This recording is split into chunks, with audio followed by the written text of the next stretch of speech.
Ένα πρόβλημα το οποίο παρατηρώ στον κλάδο σας είναι ότι δεν υπάρχουν πολλοί λογιστές.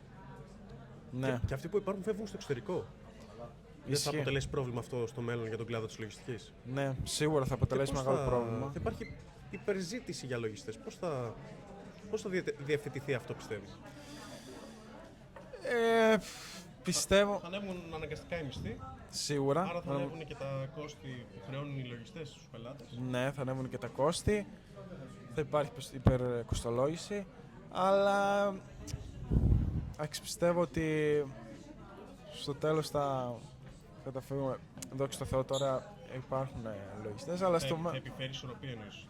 θα επιφέρει ισορροπία. Άρα Ακριβώς. πιστεύεις ότι είναι καλό πτυχίο για κάποιον που του αρέσουν τα χρηματοοικονομικά, λογιστικά? Ναι, πιστεύω ότι είναι καλό πτυχίο. Πιστεύεις ότι έχουν φύγει από εκείνη τη φάση που ήταν όλοι στεναχωρημένοι, σκυθροποί λογιστές και κάναν με 50 ευρώ απλά φορολογικές δηλώσεις? Ναι, πιστεύω μου φύγει από αυτή τη συνθήκη.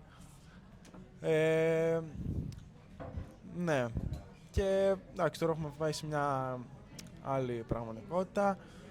Εντάξει, καλούμαστε να προσαρμοστούμε. Αναλαμβάνεις από τώρα? Από τώρα όχι, εντάξει. Μόνο τη δική σου εταιρεία? Μόνο τη δική μου προς το παρόν. Στο μέλλον το συζητάμε. Εντάξει, θα μάθουμε περισσότερα. Στο μέλλον θα μάθουμε περισσότερο.